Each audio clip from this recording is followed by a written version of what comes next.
What's up, what's up, what's up? How are you guys doing? Wow, that was weak. Oh, here comes everybody. Here they all come, sitting there playing the Rocket League.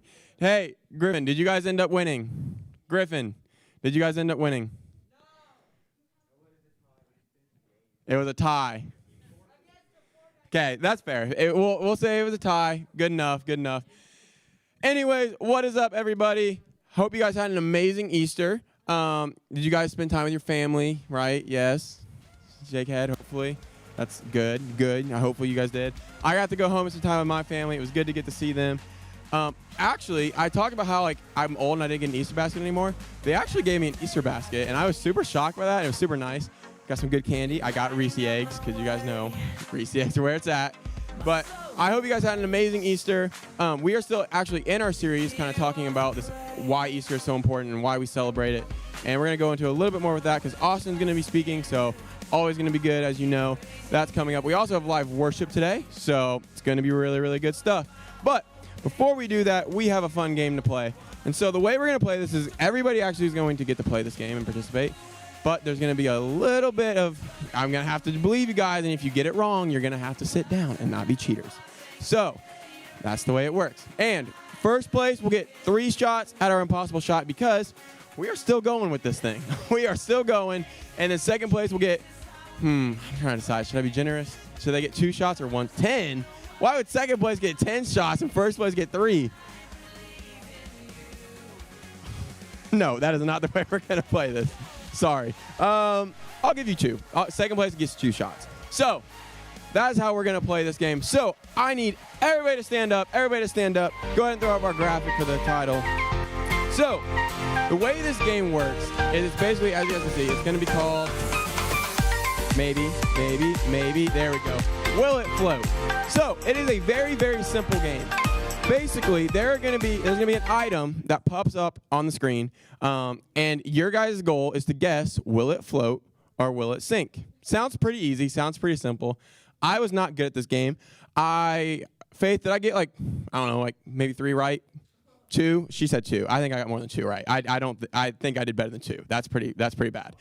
So it's not a super easy game, but maybe you guys will get it. So you guys are going to guess, will it sink or will it float? And if you get it right, you stay standing. If you get it wrong, you have to take a seat. And you are sadly eliminated from our game. And the chance at a $50 gift card for our impossible shot.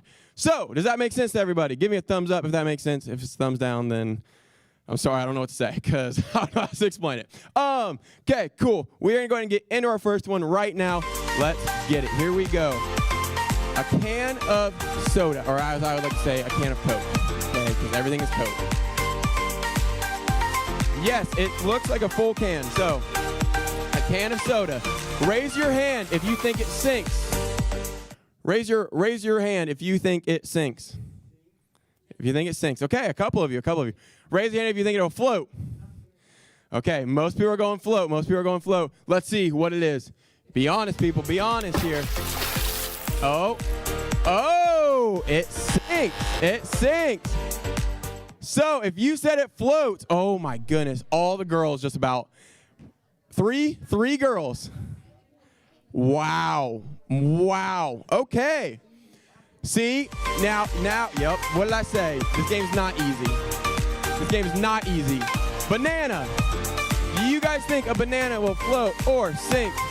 Okay. First, okay, hey, raise your hand if you think the banana will float. Oh no, that's a lot of you guys. Is that everybody? Are you raising your hand? Okay. Okay, Eric's not here. Okay, raise your hand if you think it's going to sink. Okay, there's a couple of you. Okay, here we go. Let's see what the answer is. It floats. Dang. I got that one wrong, by the way. Okay. For you guys that are left, come up here so we can all keep an eye on you and make sure you're not cheating. Man, we might not even get through all the questions. We've done 2 questions and we have like 6 people left. This is interesting. Okay, come up over here. Look, now you guys are front and center, so there is no cheating. This is great. Beautiful. Love it. Okay, let's see the next one. Here we go. We are on our 3rd question and we are almost already done. Toilet paper. A roll of toilet paper. Think about it. Interesting here. It's a roll of toilet paper. It could go either way, if you think, you know. Okay, raise your hand if you think it floats. Okay, you two are saying it floats. Okay, we got 2 people saying it floats. Toilet paper floating. If they floats, there are 2 winners. Well, we'll keep going until first and second. And are you guys all 4 saying it sinks? Okay, let's see it. Here we go. Sticking by that answer.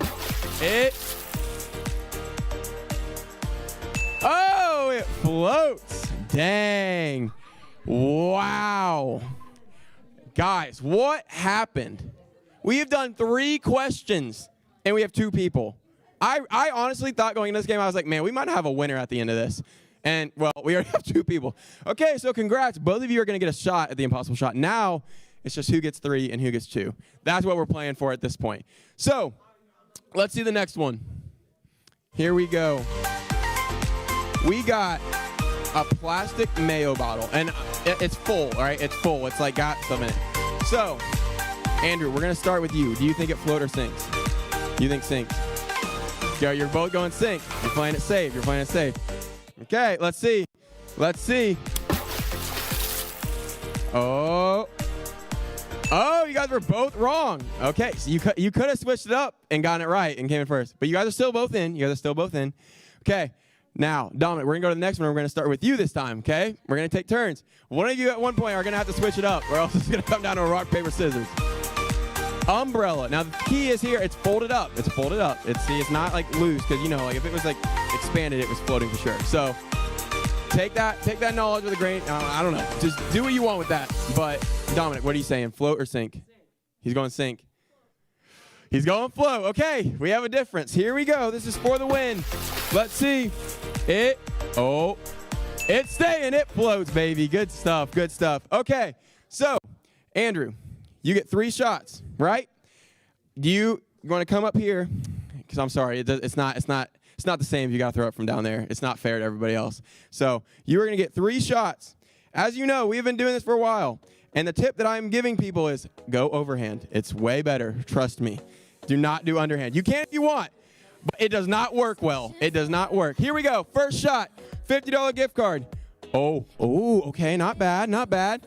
Hype them up, guys. Hype them up. Here we go. Let's see it. Oh, a little left.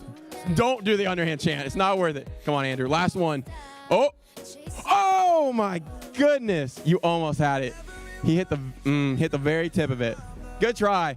Everybody, give him a round of applause for that. That was a good effort. Okay, Dominic, you get 2 shots. We're not done yet. Come on. If you want to go underhand, you can. It's your choice. I'm just saying. He almost hit it. Okay, here we go. Oh, not bad. A little off right. And, that was on target. Just too much. Oh, be careful. Well, looks like we are going to keep on going with our impossible shot another week. Guys, how many weeks have we been doing this? I think it's been about 2.5 months now. It's been a while. It's been a while. It's cool, but it's also like kind of disappointing. We got to hit this. High school hit this like a couple weeks back now, and this is getting embarrassing, guys. We got to hit it because we can't let high school just sit there and hit it, and then like 3 months later we finally hit the shot. I will say your guys' shot's a little bit harder. I think a little bit harder to hit than theirs, but still, we got to do it soon. And if we don't, then we're going to have another time where we just come up here and just start chucking them. So we'll see. But anyways, thanks for playing our game. We'll keep taking shots at it. We'll get it eventually, I believe. But we're going to go on to some more important things than that. We're about to go into a time of worship. So during this time, I want you guys to remember that this is a time between you and God, right? You don't need to focus on everything else that's going on. This is a time where I want you to focus on what is going on with you and your Father in heaven, God. And that means whatever that looks like for you, if it's sitting there and looking at the TV and looking at the lyrics on the screen and what that means to you and what those words mean, that's awesome. Or if it's, singing and, raising your hands and praising him, that's awesome. Whatever that looks like for you, do that. Don't worry about the other things that are going on in the room, what your friends doing, what people are going to think, because that doesn't matter. That's not what it's about. So that is what we are about to do. We have 2 songs, and then right after that, Austin's going to come up and speak. He has some awesome stuff to talk about with you guys. So give you guys full attention, and would you guys please stand as we go into a time of worship?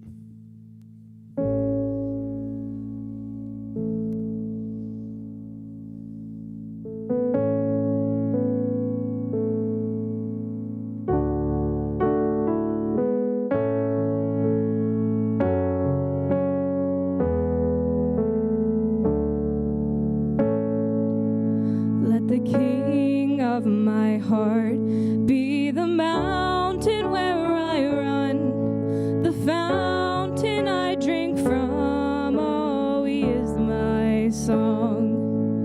Let the King of my heart be the shadow where I hide, the ransom for my life. Oh, he is my song. You are good, good. Oh, and you are good. You're good.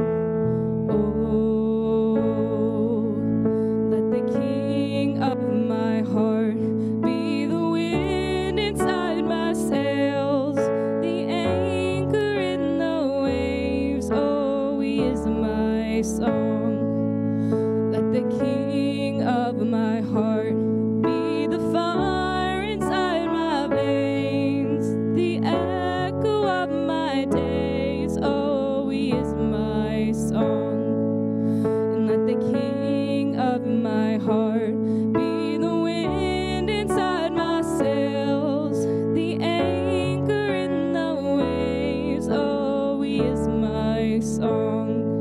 And let the King of my heart be the fire inside my veins, the echo of my days. Oh, he is my song. 'Cause you are good, you're good. Oh, and you are good, you're good. Oh, 'cause you are good, you're good. Oh, and you are good, you're good. Oh, and you're never gonna let me down. You're never gonna let me down.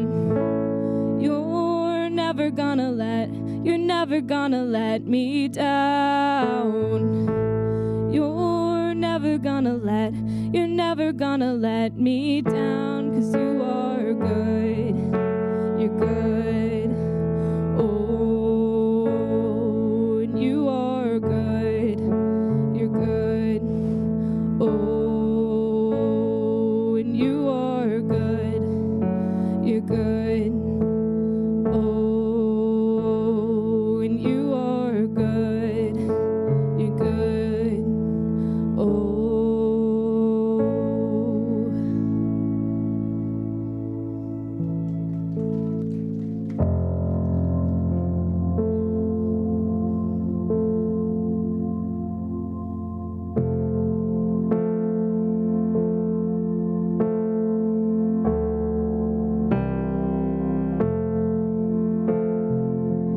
Who am I that the highest King would welcome me?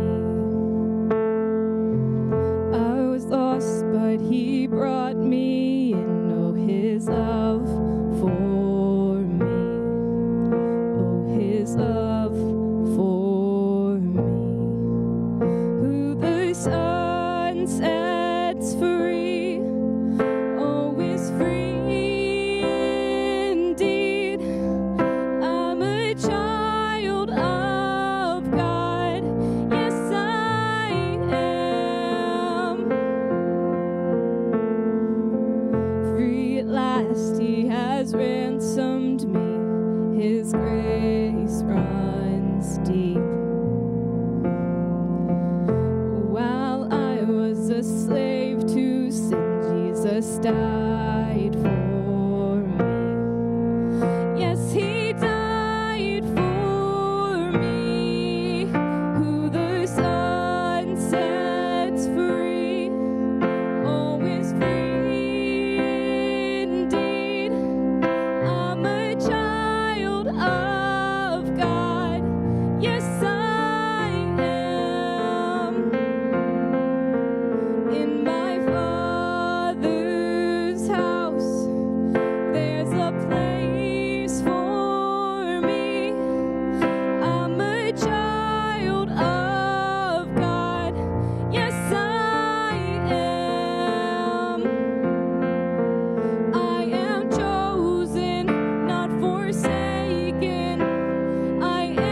you're going to be still talking about this series no matter what. And yeah, it's Easter themed. I know Easter is over, but we're still going to talk about it because Easter, is the reason we believe what we believe, right?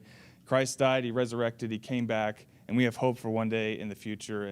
And so because it's so important, we're going to keep talking about it this week and next, just with some of these topics. And I'm pretty excited about it. What I want to share with you guys today is, how many of you have ever had like an experience where you're like on top of the world? Like you can think of something where you were like, man, you won this thing at your sport, you made a video that went viral, anything like that. Anybody got an example? I have one in the back. You want to share it? You made a TikTok video? It went viral. Couple million? What can you share what it was at all? It was like this thing I did with my friends. It was like this weird, like quick Q&A type thing. Yeah. And like millions of people saw it. That has to be a pretty cool feeling, right? Anybody else has something cool that happened to them? Sports, school related, you got a test, you like aced a test, your class was really hard. I know for me, when I was in high school, I was on this rec league, and we played on this rec league over in Mason, and my team actually won the tournament championship. It was really fun. It meant nothing because it was a rec league, right? So no one cared other than us that were in it. But we felt like we were on top of the world, and it was awesome. And I still remember that to this day. I felt like, man, we could do it. We could do anything. We like struggled and beat these teams that some of them were clearly better than us, but we were able to pull it out, and it was a lot of fun. But so sometimes, we have these experiences that are really fun, really exciting. We can remember that, but more often than not, there's times where we're down, right? Where we're really low. And we wonder if anybody notices us or cares about us or what's going on. Maybe you have a friendship that's fallen apart, or you can't pass this test that's in your class, or you just, maybe you've been at home alone during our COVID, and you just don't get to see people as much, and you're down. You wonder if anybody cares. Do they care? Am I important? And we all have this need and desire to be known. And we, what do we do when we, does God see us in that moment if we're alone? Like, does he care? And I think we find these answers in the Bible. We find that God does, and he's given us a great story as part of the Easter story to share how we're known. So we're going to go into a story today, and it's along with the Easter story. And we're going to learn about a girl named Mary. Now, there's a lot of Marys in the Bible, right? It's hard to remember, like, okay, which Mary is this? Which Mary is in this story? And in this story, there's actually two Marys, so it gets even more confusing. But, all right, so the Mary we're going to talk about today is Mary Magdalene. And she's actually, her last name, we call her Mary Magdalene because she's from an area called Magdala. And Mary was not the mother of Jesus. It's a different Mary, okay? So this Mary was a friend of Jesus, a follower of Jesus.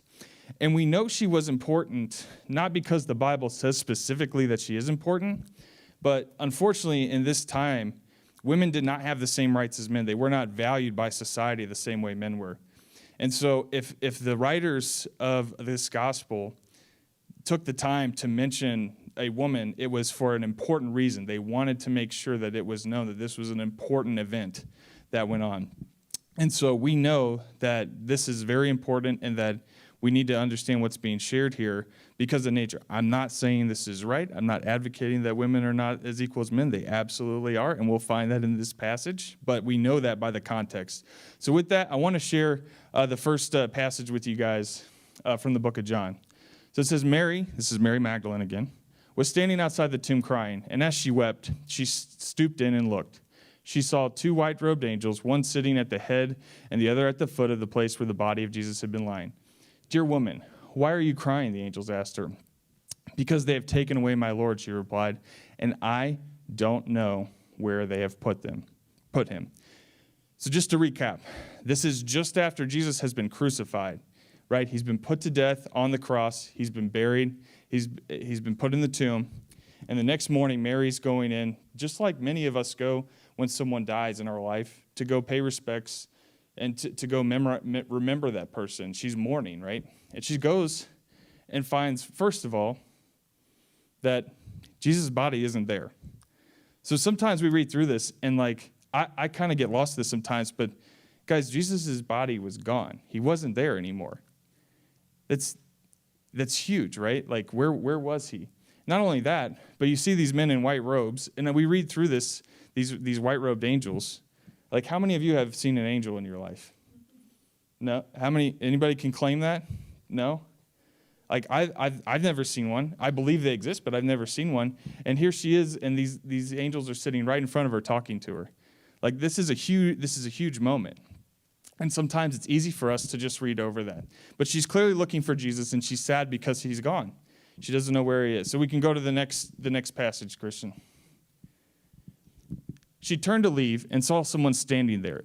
It was Jesus, but she didn't recognize him. "Dear woman, why are you crying?" Jesus asked her. "Who are you looking for?" She thought he was the gardener. "And sir," she said, "if you have taken him away, tell me where you have put him, and I will go and get him." "Mary," Jesus said. And she turned and cried out, "Rabboni," which is Hebrew for teacher. So just in this moment, we see, one, she didn't recognize Jesus. She was looking for him and didn't recognize him. This tells us, one, that Jesus visibly was either looked different than he had prior to when he was crucified, or she didn't recognize him in his resurrected state. Guys, this is a moment we see Jesus coming back to life. I don't know if any of you have lost someone. And I know when we're young, we think we're going to just live forever. And some of you have experienced the pain of death in your life. You have friends or family that may have passed on, grandparents. But it's a real pain. When someone leaves us and we don't have them anymore, we all we have is this hope, right? We have this hope that God is going to redeem us. And because Jesus raised from the dead, we have hope that we can see our loved ones again, that we can live forever in eternity. Without that hope, we're just people existing on a rock spinning through space. There's no hope, right? This ends. When life's over, it's done without the hope of God. And so this moment right here, seeing Jesus come back to life, defines for us the hope that we have. And not only the hope that we have, but Mary was the first one to see it. She was important to Jesus. And in this moment where she felt alone and lost and didn't know where he was, as soon as he said her name, she was able to see who he was, recognized him because he knew her. Which is huge, right? In this moment, God always knows who we are.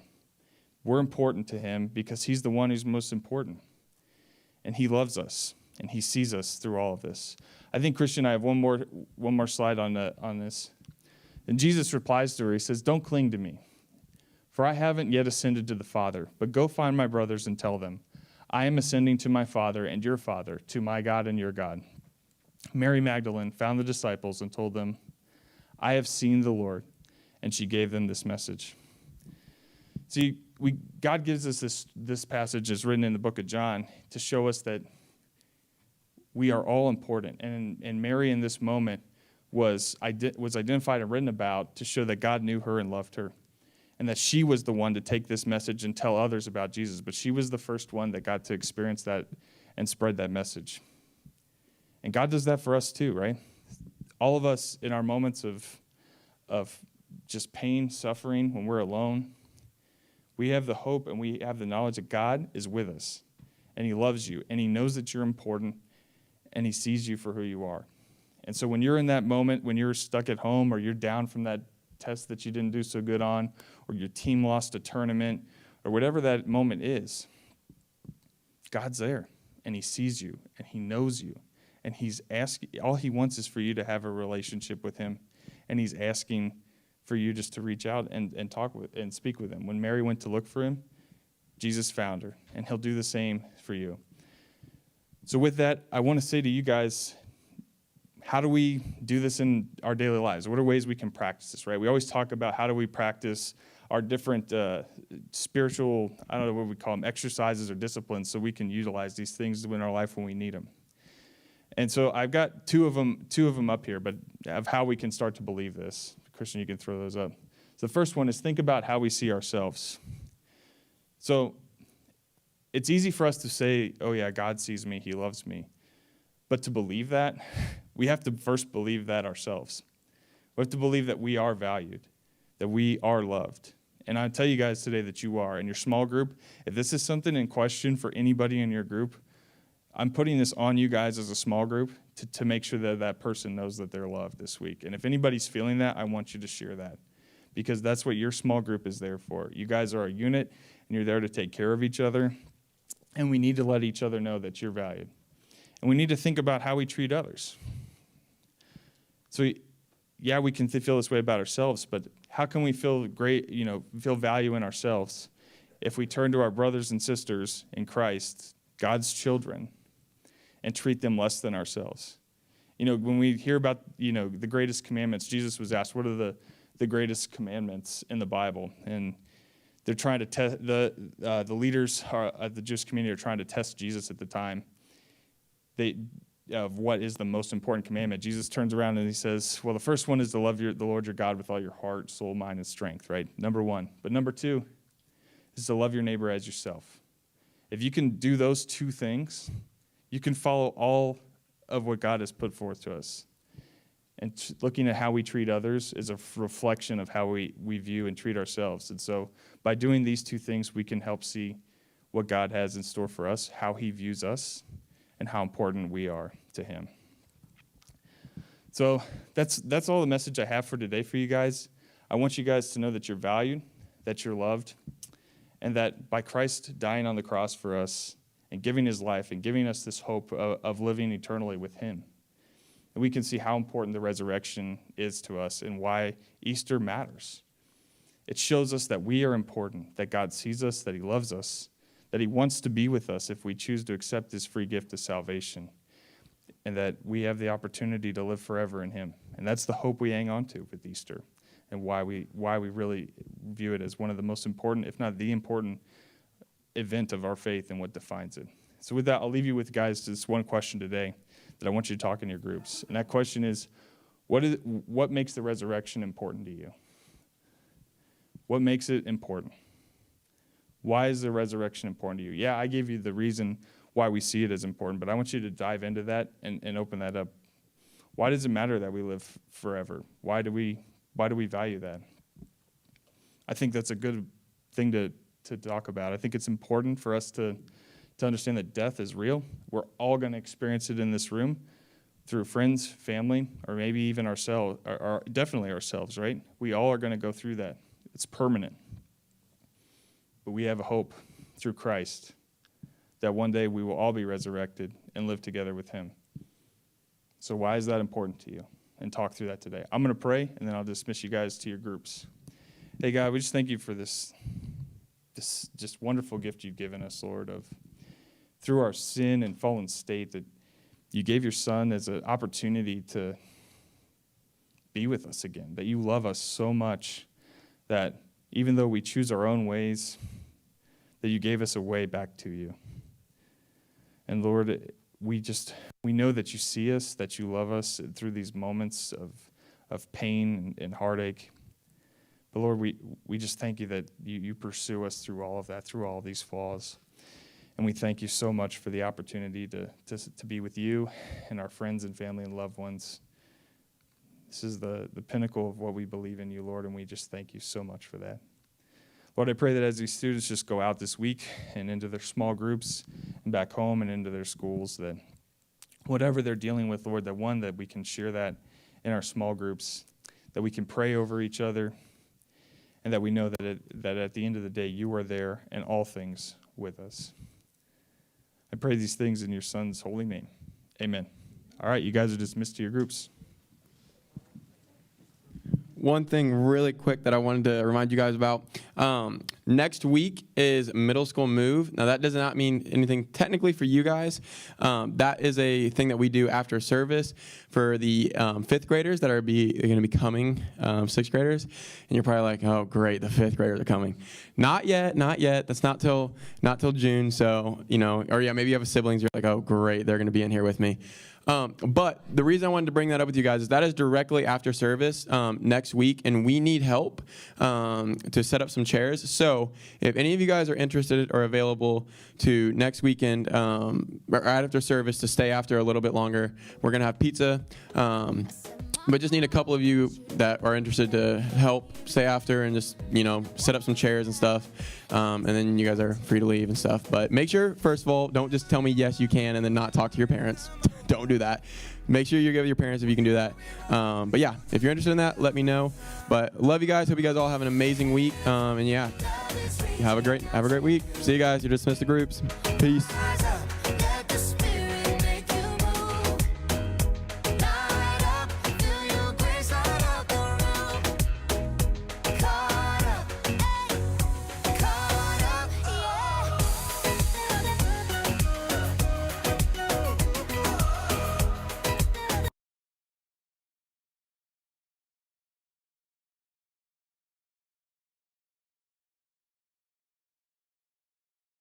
Thank you.